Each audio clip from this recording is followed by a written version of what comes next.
boarding, nandito naman tayo sa Kapurpuran Rock Formation. Kapurpulan. Kapulpulan. Kapurpuwakan. At ano nga? Rock Formation. Basta Rock Formation na din. Nag-entrance lamang ng 30 pesos. We're going to the Kapulpulan Rock Formation. Kapulpulan Rock Formation. Sa lapit ng aking buhok. Sa lakas ng hangin na.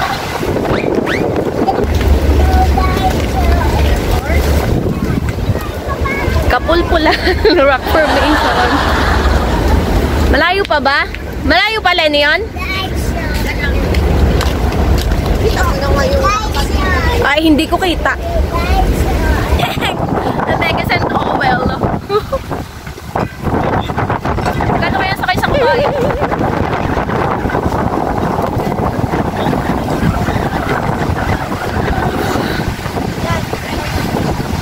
Saan tayo? Oh my God, lakas ng alon. Kita niyo ba yun, mga kabording? Mga kabording, lakas ng alon, oh. Hindi na masukulay, eh. Lakas ng hangin!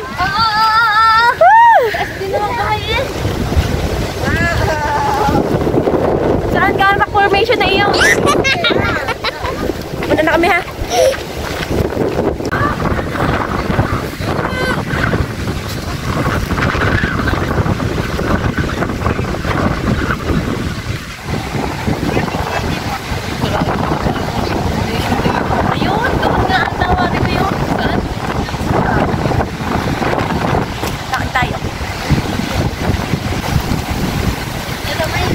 Pala, i-flex ko lang tong aking dress na binili, mga kaboarding. Wow. For only 25 pesos.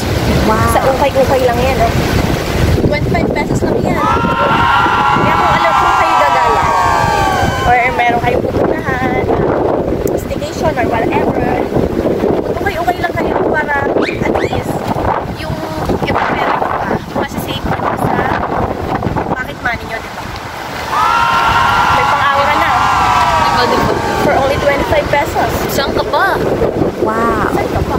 Hindi na kami nagkabayo. Mukhang kabayo na kami. Napakalayo ng Rock Formation na yun. Nasa na baga.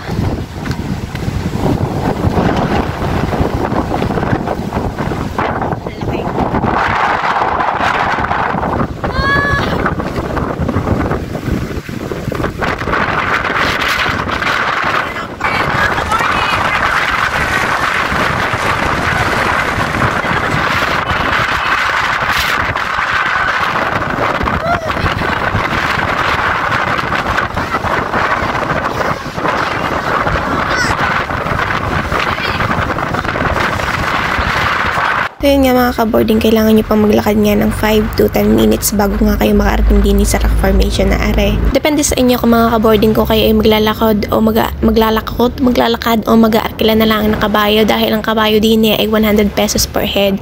So pinili na nga lang namin maglakad para syempre ma-enjoy din namin yung view. Pati nga pala mga kaboarding kung kayo pupunta din at talaga naman siguraduhin nyo na wala kayong hawak-hawak kasi sobrang lakas ng hangin, matatangay na kayo. Katulad ganung shades ko, aba ay tatangay na ng hangin, hindi ko alam na natangay pala at gawa ay pagbalik namin doon sa van. Hanap ko yung shades ko, abay nung na-review namin yung video yun, natangay pala.